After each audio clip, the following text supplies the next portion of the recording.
The next speaker is Noelani Ahia, who is a healer and activist who works to protect what we love, the āina, kai, vai, iwi, and each other.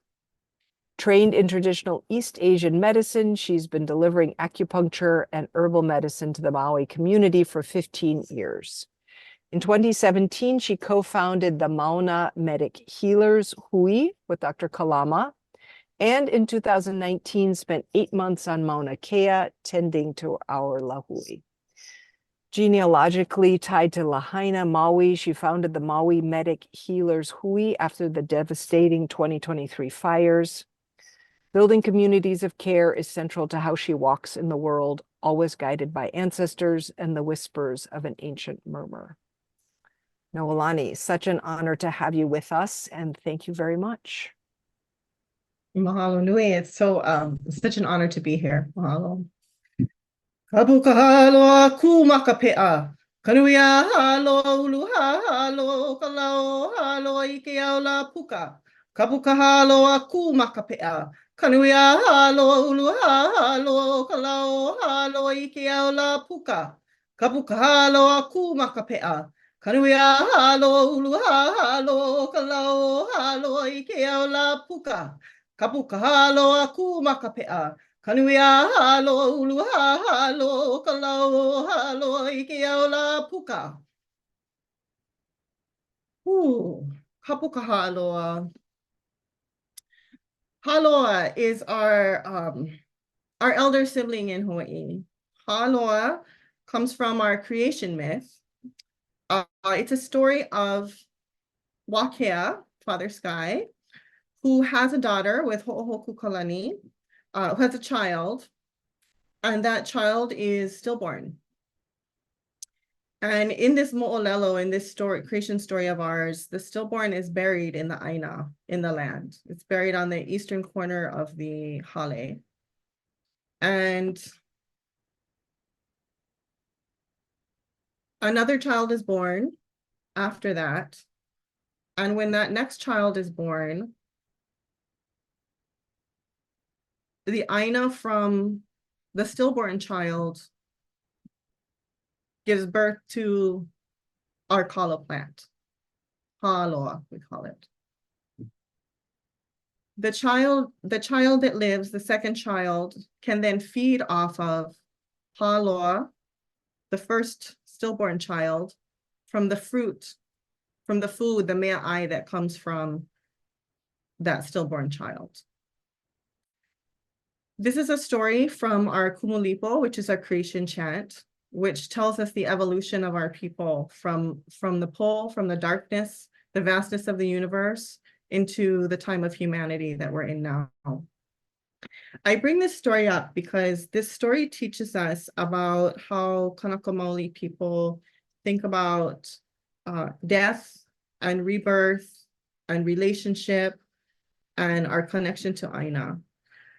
The child that's born is named Haloa Nakalau Kapalili. It's the quivering long stalk. And this haloa plant, this kalo plant, or taro as some people know it as, becomes the staple of the Hawaiian diet since the beginning of Kānaka Maoli here in Hawaii.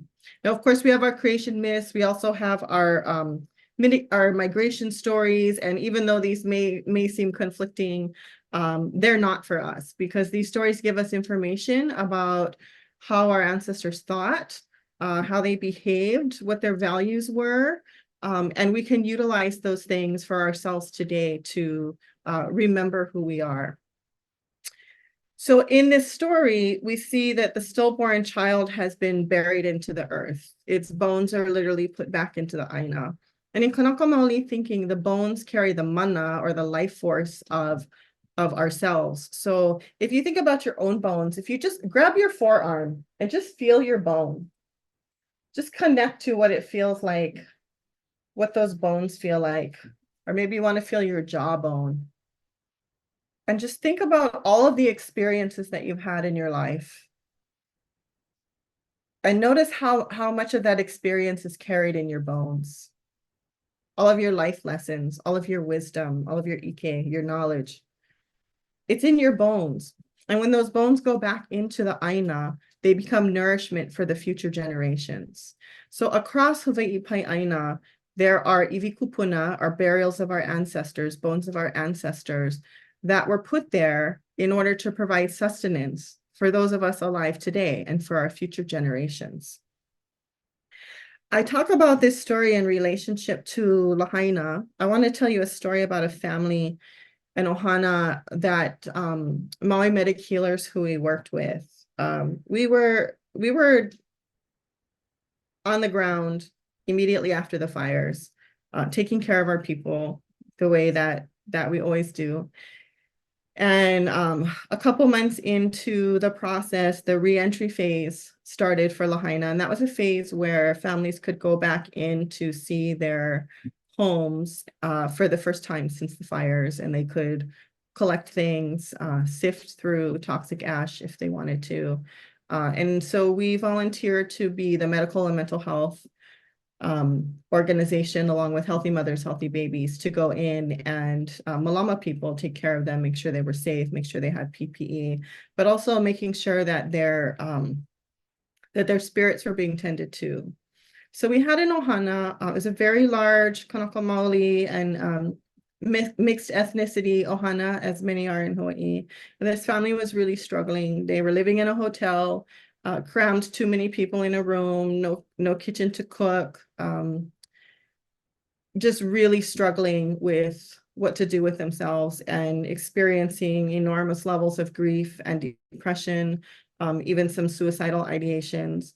And we had some of our Kanaka Maoli therapists working with them one-on-one, and they asked if those therapists would come to reentry with them. So of course, we were there anyways. We met the family, and we were able to be with them when they went back onto their āina. And this very large family, the matriarch and patriarch first went and did a walk around the āina and laid down some plastic cloths so they could sit down and be as close to the āina as possible. And then they came back to the rest of the family. We made a large circle and we did Hawaiian pule, Hawaiian prayers. We did a pikai ceremony, a cleansing ceremony. And we asked everybody in the circle to go around and share a little bit about their experience of coming home. And this Kane and Wahine, this man and woman, both just burst into tears. And they said, our āina remembers us. Our āina wants us to return. The bones of our ancestors are here. We're going to grow food here again. We're going to feed our community again. We're going to feed our neighbors again. And we will live and we will thrive. And in this experience, we were able to see firsthand that connection that our people have to our lands, and why our land is so very important to us, because it contains the bones of our ancestors that literally give us our food and our life force so that we could carry on. Now, because of colonization and settler colonialism and imperialism and patriarchy and capitalism and all the isms, Kanaka Maoli have been displaced from our land for a very long time, particularly since the 1893 overthrow. For those of you who have never read the Apology Bill, I highly recommend you Google that and take a look at it and read it. It's a very detailed account that the United States government made of what exactly happened for our kingdom to be taken down by the United States illegally. Stopped short of any kind of reconciliation or any reparations, but there is an apology, which at least puts everything on the record. But because of that dispossession, because of that removal from our land, it created this disconnect for a lot of Kanaka Maoli from our culture, from our practices, but particularly our burial practices and our grieving practices. There's a practice that we do that's an uwe. It's not unlike what other cultures do when they do a dirge. There's a wailing, a deep, deep guttural wailing that allows a release of the grief. That's not practiced very much today because of the colonial, forced assimilation that was put upon us. So, as we move through this process of looking at what's going on in Lahaina, we have to keep in mind the context of how we got to this place. We're looking at plantation politics that stole the water, that forced us to not be able to grow kalo anymore. It removed our staple food from our diet and forced us onto commodity diets, for which we had to go then get jobs so that we could pay for food, when we had survived really well with a very good quality of life for thousands of years on our staple foods. But because of the plantation politics, we were removed from land, the water was taken, and Lahaina was left very dry. Lahaina in particular, very, very dry. Our āina has been concretized. The tourist industry has taken over huge swaths of land. They have giant swimming pools and waterfalls and golf courses that take up so much water that there's very little left for agriculture and for our people to grow kalo, to grow our staple food that connects us back to the beginning of humanity for Kanaka Maoli in our creation story. So now we're dealing with this situation where Kanaka Maoli have been removed from the land again because of the fires. They've lost their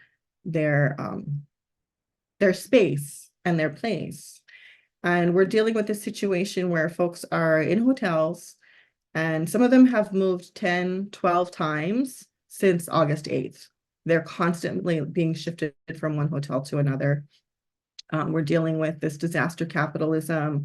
We're dealing with the Red Cross and FEMA, who are honestly, that disasters are somewhat of a racket. I've learned, I didn't know this, but it's important for people to be aware of this, because this is going to continue to happen in communities all over because of climate change.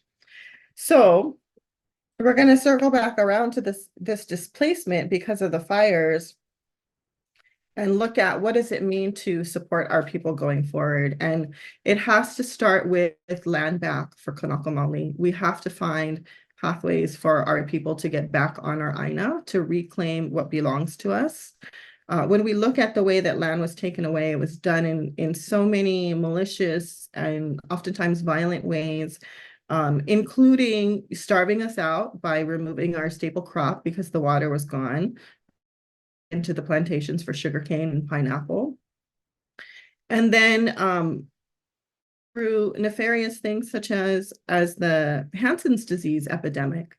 The Hansen's disease epidemic sent people to Kalaupapa on Molokai to be isolated because of the leprosy. But we've been finding out more with historical documents that many Hawaiians were sent there who did not have Hansen's disease.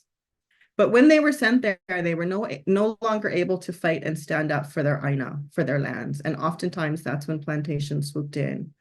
I've also come to learn recently of the asylum for mental health disease that was opened on Oahu in the late 1920s, early 1930s, I want to say.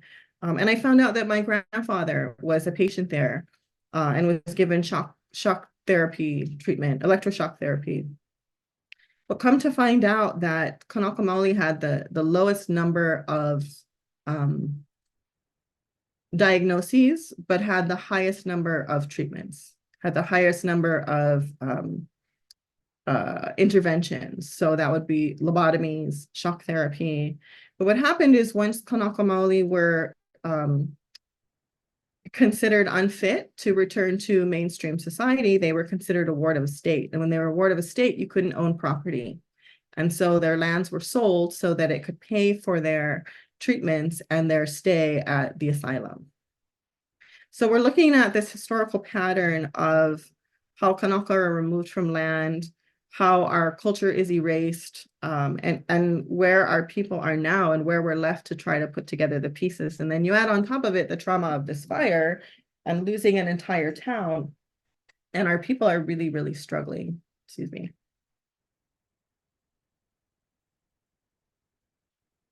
Now, when we did Maui Medics Healers Hui, before we went in to do reentry, we did some trainings with some of our other cultural groups. So we did cultural competency for our Filipino community, our Hispanic community, our Samoan, our Tongan, our Micronesian, and of course, our Kanaka Maoli community. And we talked a little bit about different ways that different cultures grieve so that we could be culturally sensitive when we went back into reentry and made sure that we gave people space to grieve in the way that was appropriate for them. And one of the things that came up with all of the groups is this idea of a dirge. So for me, what that says is that many of the cultures in Hawaii would have some sort of collective grieving. And that's something that hasn't happened for Lahaina yet, to be honest, and partially due to leadership or lack thereof. There has not been a significant opportunity for folks to grieve in an appropriate way and have that level of discharge about what happened and about the ginormous loss.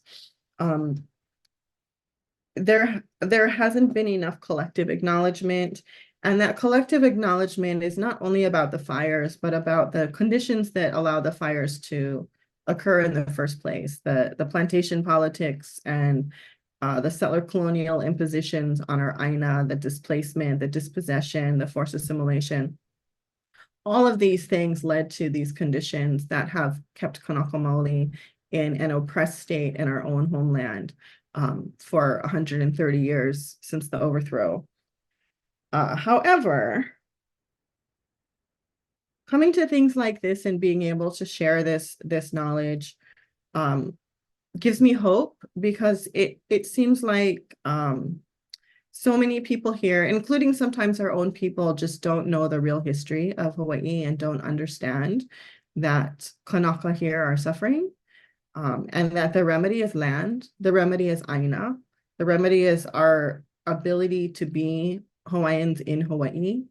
My dad's generation, he comes from a generation that is called the lost generation, because they didn't even have Hawaiian history in schools. They were only taught American propaganda.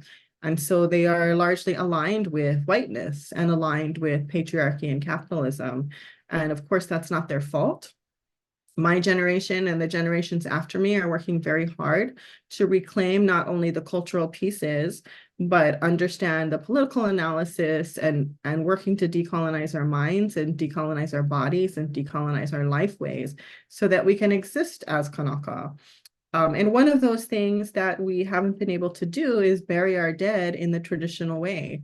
We're forced to go through, the, what do you call those places?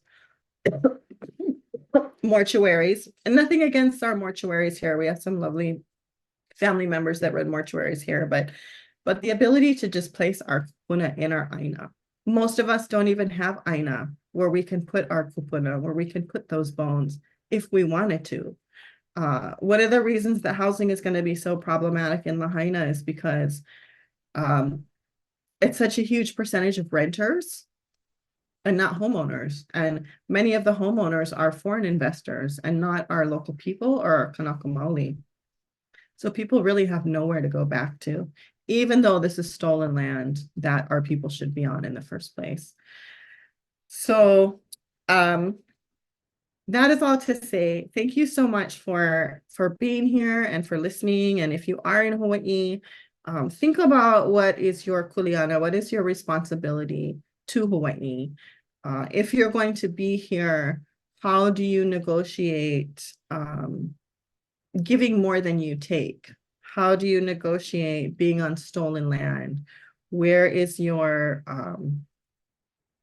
kuleana for making sure that that justice is served and that pono prevails?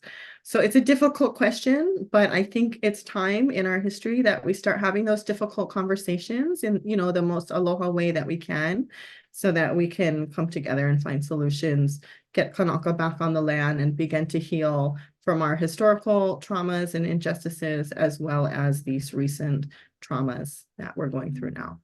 Mahalo nui, aloha. Well, mahalo, Noelani. A little hard to talk. That was very powerful, and I really appreciate your honesty. I hope that folks will have some questions and things to ask. If not, I can go to my garden and look at my taro plants and try and get the garden going again.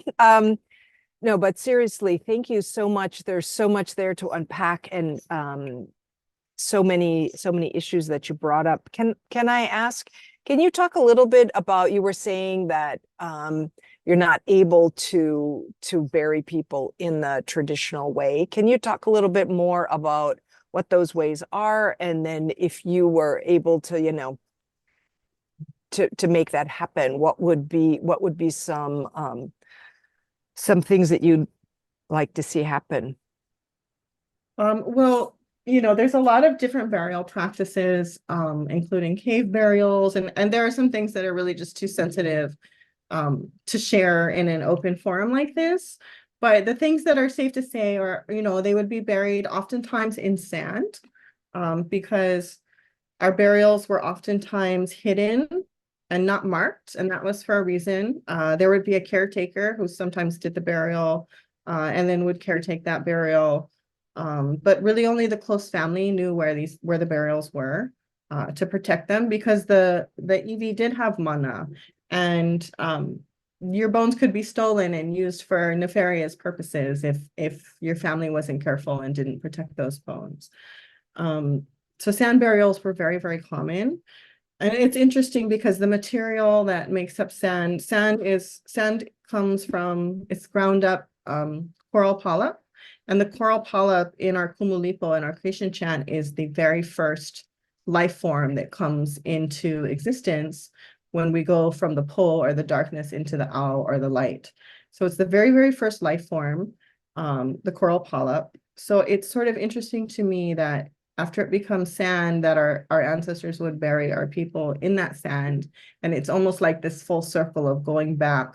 You're going back to the beginning. You're going back to that space on the junction of the pole and the hour, the light and the dark, of our universe. And you know, I have a kupuna that I take care of, and he always says, we come from the pole into the ao, and we return to the pole as the ao.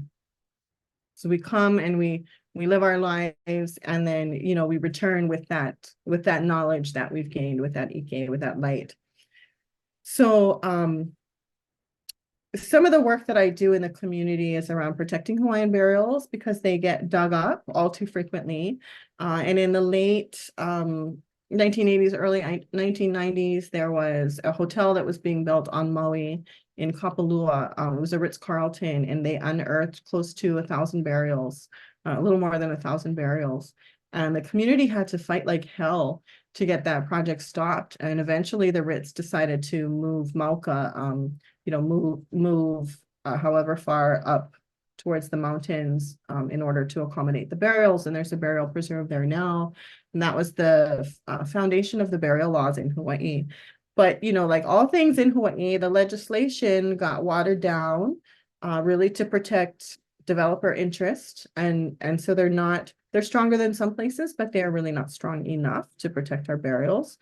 I was in a lawsuit in 2019 that's still going for a development in central Maui in the sand dunes that dug up we're at 188 fines right now, I believe.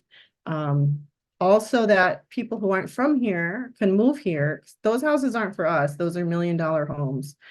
You know, it sets it up so that more settlers can come here, and they're literally buying houses and living on the bones of our ancestors that we would have never built on in the first place. So, you know, we have our sand burials, but the practices changed a little bit after contact, when during the late 1840s, the Great Mahele was started, which was a land division process that Kauikeauli Kamehameha III started in order to protect Hawaiians from the land grabs that were happening from the foreigners coming here. People were able to claim their lands and get an alloidial title or a deed, which would allow them to keep that family in their lands forever. When that started, people started burying their family on their lands more and more, so that they could keep them close. They were less likely to go off somewhere, where burials could be disturbed by foreign invasion. And so many of the Kuleana land parcels have burials on them. In fact, most of them do. So, you know, fast forward to today, if you don't have land, where would you even consider burying your ancestors that would be safe, unless you have family, you know, who's in agreement for that. But the other thing is that, you know, the law provides for it, but you have to go get a special permit, and everything has to be recorded. There's no secrecy in any of that. And very few people know about that. And it's only been in the last couple of decades that a small group of Hawaiians has started to reclaim this process, some folks who have land.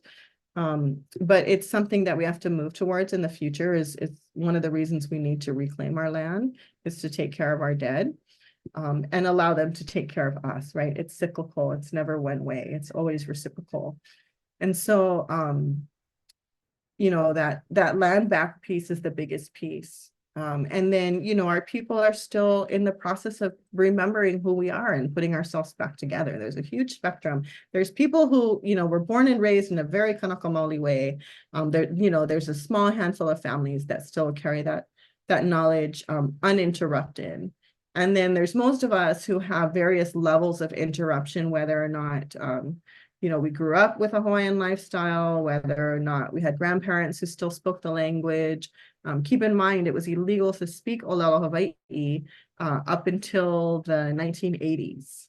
You could be arrested for speaking Olelo Hawaii in schools. And, you know, my dad's generation and several generations after they were beaten for speaking Olelo Hawaii, even just one word.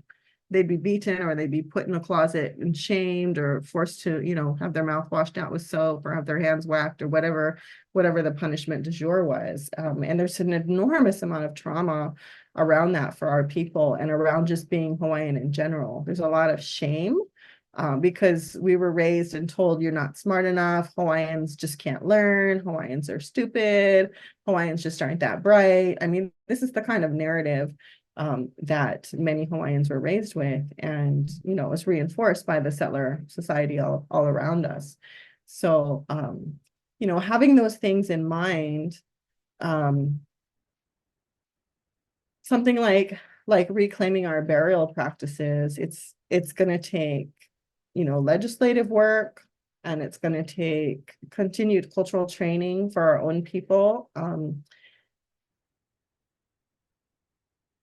And, you know, it's going to take space from the larger community. It's going to take people stepping back. Oftentimes there's a lot of defensiveness when Hawaiians talk about our rights. We're labeled as the angry Hawaiian, or, you know, I've had many people say to me, oh, like, we're going to get kicked out if Hawaiians get their land back. Like, nobody's saying that. I mean, there are some people who should get kicked out. Don't get me wrong. Like, we don't need Jeff Bezos here, or Larry Ellison, or any of those, even Oprah Winfrey. You know, we don't need the foreign investors, but no one's trying to like kick out everybody who's not Hawaiian, but we do need some kind of agreements and some kind of language between us. And we need some space. We need some space to plug back in, figure out who we are without always having to navigate and dance around the needs and desires of settlers. And it's challenging, but sorry, that was like all over the place, but oh no, that was great. Answered something of what you asked me. No, that was really good. And I was hoping you were going to then tell us what burial councils actually are. I've heard the term for 25 years, but what exactly, what did they do? When you think of it, it sounds like, oh, some cool thing, like this is an ancient practice, this burial council of ancestors who tell you what, you know. No, it's not. It's part of the burial laws that were created, and the burial council speaks on behalf of the iwi kupuna in the absence of ohana that come forward to claim them. So, for example, what will happen is a developer will be digging, and they'll hit bones, and they're supposed to put something in the newspaper saying, you know, this parcel found iwi kupuna. If you're ohana, or, you know, you have genealogical connections here, please come forward. And then they put it on the agenda at the burial council. And then if family comes forward, then family will then intercept and work with the developer to determine what's the best course of action for these bones. And there's two choices, preserve in place or relocate. So the Burials Council job is to determine if people qualify for descendancy in order to do that. So people have to come in and share their genealogy and prove that they had a descendant in that area pre-contact, or that's for cultural descendancy, or there's a lineal descendancy where you have to prove that you're actually related to that set of bones, which is very, very difficult. So the council will make decisions in the absence of a descendant. So, you know, what's unfortunate is that there's only those two choices, preserve in place or relocate.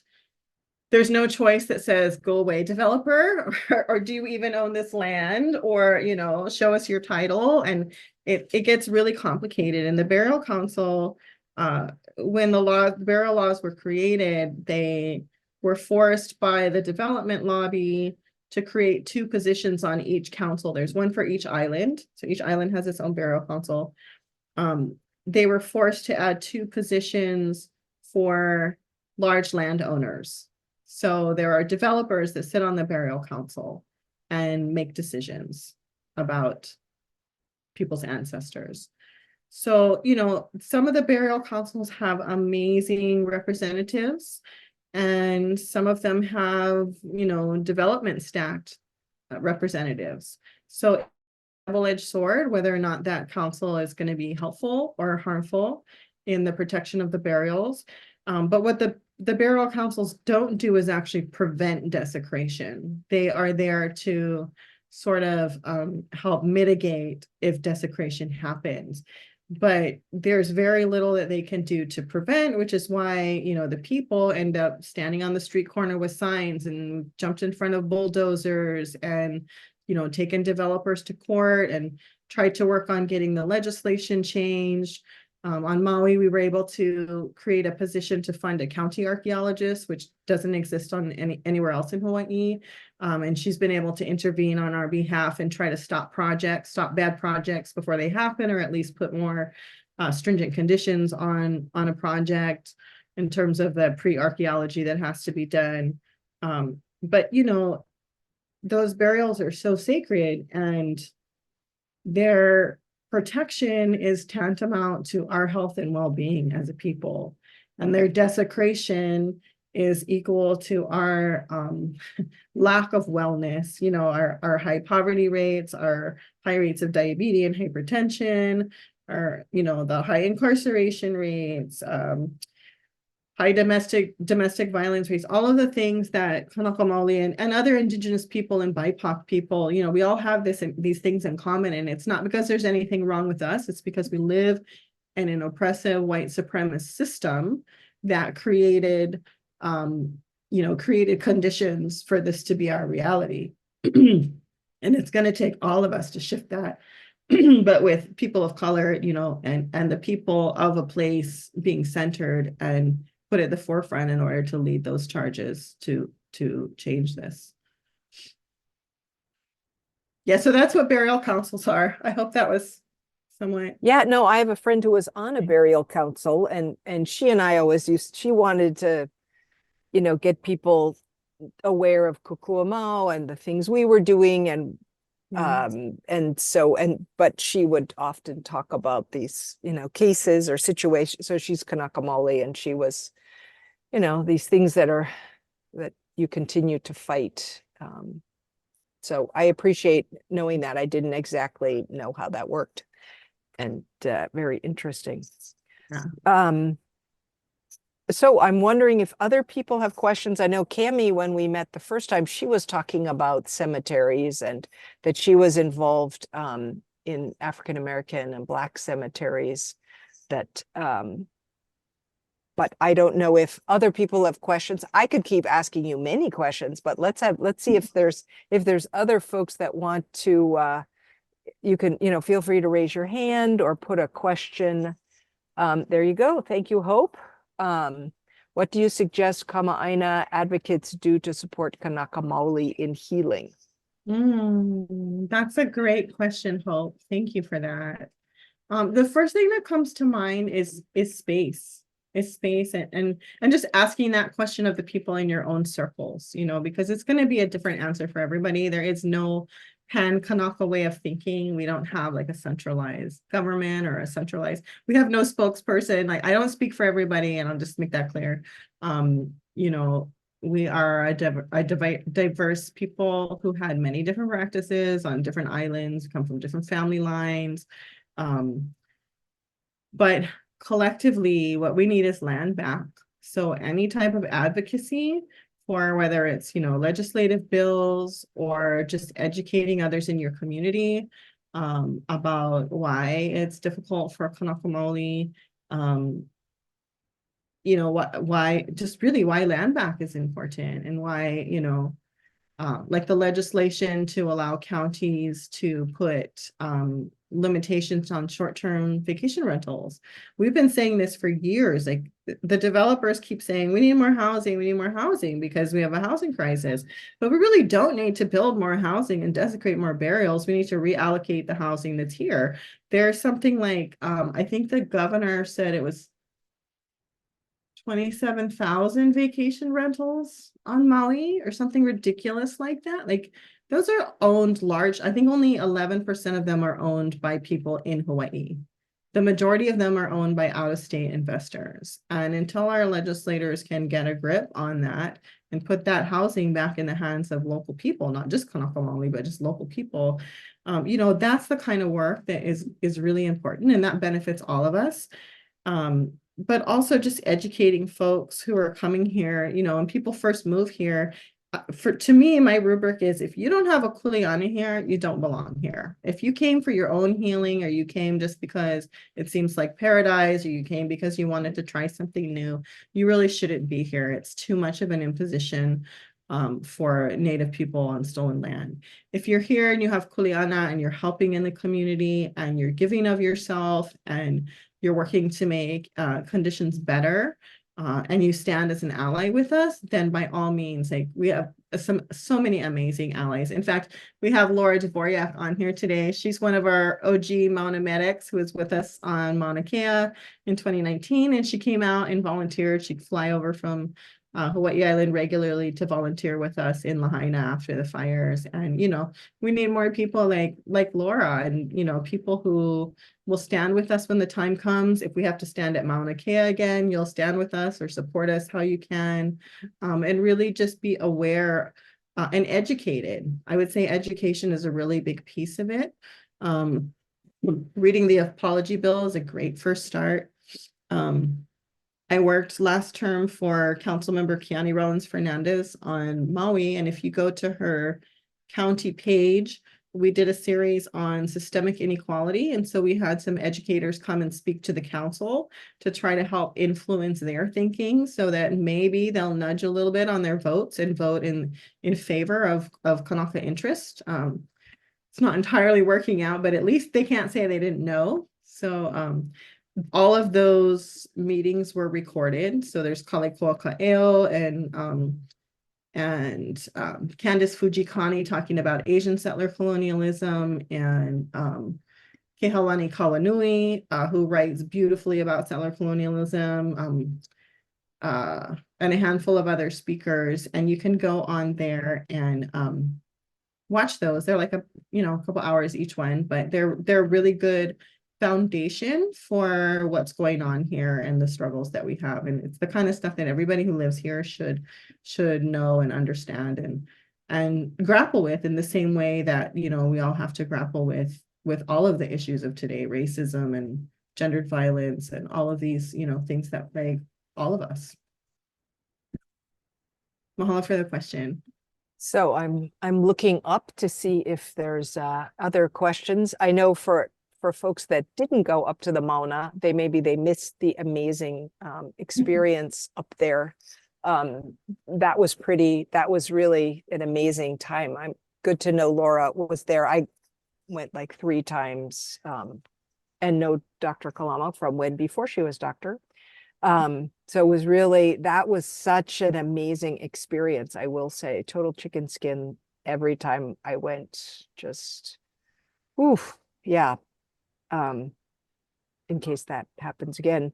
And now specifically in terms of Maui, for those, like Hope said, allies, advocates, I try to be an ally. Is there something specifically in connection with Lahaina, or that you mentioned, you had a couple of nice comments in there about disaster capitalism, or are there things that people can do? I know people fly over, I know people are supportive, in my world, people want to know how they can be helpful. And our coalition specifically works with people with serious illness. We do talk about death and dying and all of that. So I know people would be interested if there's a need. Yeah, I mean, first of all, don't ever donate to Red Cross again. If you've been donating to Red Cross, just Sorry. donate to local organizations directly. In the beginning, they would not bring over inter-island medical people. They flew people in from the continent, from Minnesota and Iowa and, the middle of nowhere to come here. And it created a huge cultural clash because they had zero cultural competency. And our own local people from off island couldn't get in through the Red Cross. So actually what ended up happening is a lot of them came through Maui Medics Healers Hui and were able to volunteer with us to do frontline, medical and mental health care. And we also had our Healers Hui tent with acupuncture and massage and Hawaiian herbs and, spiritual practices. And we still have a volunteer portal. I can get that to you later, Jeanette, if you want to send it out. Sure. We're still taking volunteers. It's a little different now. We've shifted and created a healing center in one of the hotels in Royal Lahaina. So we're there 7 days a week with a nurse and then either acupuncture, massage therapy, and talk story therapist. And we're getting hyperbaric oxygen chambers in there soon to try to mitigate some of the damage from the toxicity from the smoke and the ash. So, but in terms of support, people can also, if they want to donate, you can donate to our organization, Maui Medics Hui.org, or the, Hospice Maui. I saw someone on here earlier from Hospice Maui. They've been doing a lot of really important work since the fires in Lahaina and all over Maui. They're a great organization.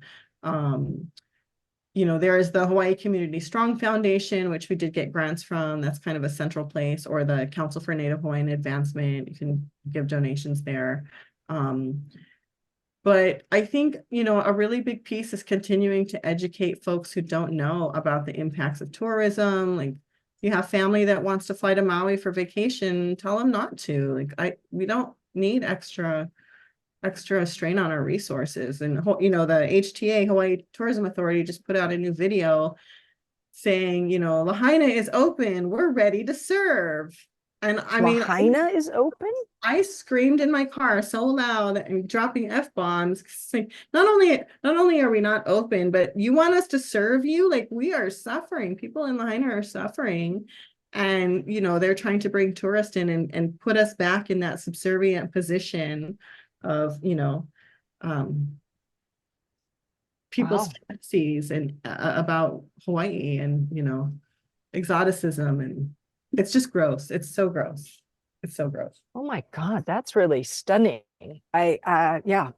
Okay. I mean, there's so many things. The Red Cross that did so many things. The HTA, the Samaritan's Purse, who's an organization that came to SIFT. They're a religious organization. They're from the Billy Graham Church, and they came and they passed out Bibles. Now, I mean, we have a lot of Christians in our community, and I'm not saying anything against Christianity, but to people colonized by who have a history of trouble with that, to go around and pass out Bibles to people, and they kind of elbowed their way in with all the families. And one family told them no, and they told the family, well, it's going to be a lot hotter in hell than it was in these fires. Wow. So this is the kind of stuff Okay, that I'm just unmuting to say gross, ew, what the It's heck? so terrible. Like I mean, a lot of the work that seriously. we did as Maui Medics was to kind of like elbow them out of the way and provide Yeah. interference for our people because they're going through one of the most difficult things of their life, and they're surrounded by, frankly, white people from the Midwest who have no cultural competency and are trying to, mm, proselytize at the same time. And it was just like this repeat of history that just keeps happening. And we're like, no, we are not, we're gonna try to block this as much as possible. But it was impossible Wow. because of this disaster racket. And Samaritan's Purse is like $1 billion nonprofit organization. They have a ridiculous amount of money. I and don't then know that. they're taking up resources just by being there. Yeah. Yep. And then giving a Bible. Yep. Thank you. You could have mailed that. Yep. Yeah, we need some people to run their credit, interference. they Wow. do the sifting for the families to their credit. And the families were very happy about that. It protected our own people. I would always tell our own people, like, please don't go in there and sift. It's just not safe. Like, there's nails everywhere and Yeah. things, and it's hot, and we're in full PPE, and the ash is toxic with heavy metals, and it's just a really dangerous situation. And so the Samaritan's Purse would go in there, but when they weren't actively sifting, they wouldn't wear any PPE or masks. And we kept asking them to please model wearing masks so that our people knew that it was important to protect themselves, and they refused. And some of them said, God will protect us. Mm. And it was very, very disconcerting for us because we needed our people to be safe. Now, Maui Medics is participating in the wildfire exposure study with UH Maui, and over 50% of the people tested so far are showing lung dysfunction, like serious. Oh, wow. And Which makes sense, unfortunately. yeah. So it's just, but then we have these foreigners here telling people not to wear, that they don't have to wear masks, and Jesus will protect them. It was like, it was too much, really. But Jesus didn't have a hose for us. Why would he protect us from the ash? I'm like, Jesus sent the mask, put it on. Yeah, exactly. Wow. Anyways, but I do hear of, like Kaiser is going, and Hawaii, like other folks are going. Hopefully that is working out. I mean, yeah, Kaiser from here. From here. Yeah. Kaiser has a clinic, and they're setting up another mobile clinic. Actually, I think it's set up this week. And they've been helpful. They've been seeing anyone. They weren't there in the beginning. We were really the only ones there in the early days. Department of Health wasn't there yet. We mobilized immediately because this is our community, and we didn't have any red tape. We just went, found our way in, and did what we always do, which is just take care of our people. But Kaiser's, the systems are the systems, and they're always going to be a step behind because they don't work in the same way. But I think they did learn about building relationships, and they learned about, having a network before a disaster so that you can put things into place, because they were running around like crazy, and they some of them tried to shut us down and wanted to shut us down in the early days because we're a grassroots organization, and they didn't know who we were. And, I don't know what they thought was happening, but we were taking care of people and they weren't. So, and they're, they've said it in so much as themselves, they're aware that that was the situation in the early days, and they work well with us now and are appreciative. And I think everybody learned something about community care and about the power of the community and the power of people to take care of each other when the system fails. And I think that's something that we all need to be aware of and set ourselves up for as we, experience more and more climate disasters and social and political disasters. Well, I think Maui has a very unique community, a very unique, like Maui in itself is like, there's no other island like Maui, but to have the people there coming together and supporting each other, it's amazing. And it's something that the world needs to see, because we don't see that out there. So thank you. Yeah. It seems like it's like not rocket science. It seems like it's so simple. And people keep saying, wow, what's happening is so amazing. And I'm like, this is like the way that it's supposed to be, though. This is how probably all of our ancestors lived on some level, was communally and taking care of each other. Of course, you know, we're all different, but you know, there was some level of taking care of one another that was involved in many cultures. And so it just feels like it's not rocket science, but there's so many roadblocks in the way. I'm glad we were able to show that it can be done a different way. But, you know, that came at a cost, So we're still dealing with that. Yeah. Yeah. Should say too, I am genealogically connected to Lahaina, but I will never say I'm from Lahaina. There are many, many families, generational families born and raised there. I am not. My partner is born and raised there. He lost his home. But I am not. So I'm not representing Lahaina. I'm not speaking for Lahaina, but I am sharing my experiences of being there in the aftermath and the work that we're still doing. But I do want to thank you, Noelani, for sharing your expertise. We can also say thank you very much and aloha.